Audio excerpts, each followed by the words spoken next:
মানুষ পুরো সত্য ধরতে পারে না, কিন্তু সত্যর দিকে এগোতে পারে। মানুষের জ্ঞান সীমিত, বাস্তবতা হয়তো অসীম, তাই অনেক দর্শন হয়তো আংশিক ব্যাখ্যা মাত্র। এই প্রশ্নটা আসলে দর্শনের সবচেয়ে সৎ প্রশ্নগুলির একটি। মানুষের নাগালের বাইরে আংশিকভাবে জানা যায়, নাকি মানুষের চেতনার মধ্যেই তা প্রকাশিত হয়?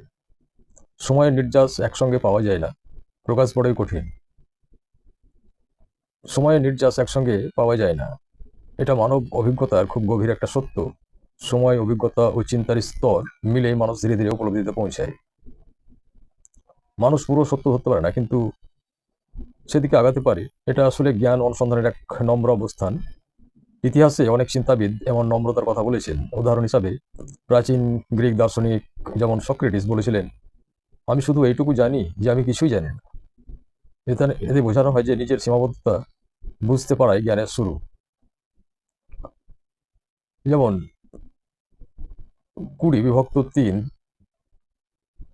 একে এর ভগ্নাংশ দশমিক আকারে প্রকাশ করতে গেলে 6.666 অসীম পুনরাবৃত্তি। মজার বিষয় হলো এই ধরনের সংখ্যাও একটা প্রতীকী ইঙ্গিত দেয়।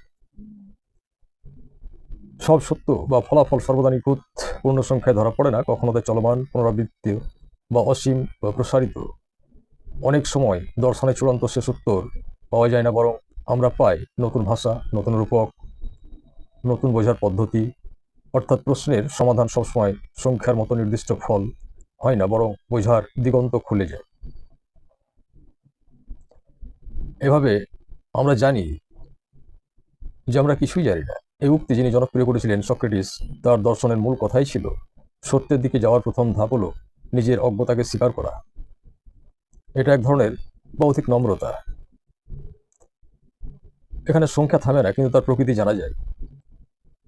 আমি শুধু এটুকু জানি যে আমি কিছুই জানি না, এই যে কথা, এটা খুব গভীর দর্শনের দিকে ধাবিত করে। এই অসীম পুনরাবৃত্তি হিসেবে দর্শনের সন্তোষজনক উত্তর কেউই পৌঁছতে পারবে না, রূপকে বদলে দেবে।